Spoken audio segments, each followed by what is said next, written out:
Sakinaka manhole दुर्घटना प्रकरण या प्रकरणी मृताच्या कुटुंबियांना मदतीची अजूनही प्रतीक्षाच आहे। असलम शेख यांच्या कुटुंबियांना 10 लाखांची मदत मिळालीच नाहीये। महापौरांनी घोषणा केली खरी, पण मदत कधी हा सवाल आता विरोधी पक्षनेत्या किशोरी पेडणेकर उपस्थित करतायत। प्रत्येक मृत्यूला कोर्टाने 6 लाखाचं हे केलेलं आहे।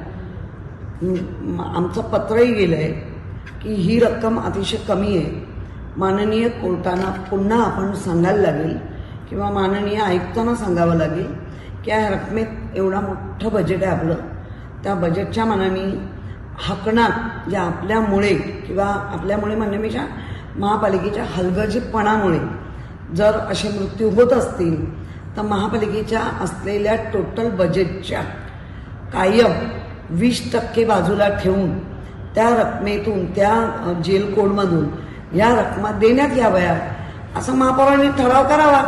जर असा मस्तावलेला सुस्तावलेला प्रशासन असेल तर त्याला चाबूक मारण्याचं काम तर आम्ही विरोधी म्हणून आता करतोच आहोत। टीईटी परीक्षेसंदर्भातील निर्णय कॅबिनेट पुढे मांडला जाणार आहे। लवकरच टीईटी परीक्षेबद्दल स्पष्टता येईल।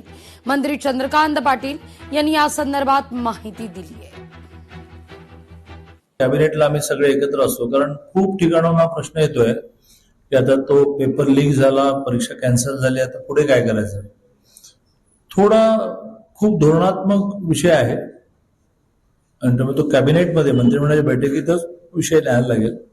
तो शिक्षण मंत्री दादा भुसेंच्या लेवललाही होणार नाही।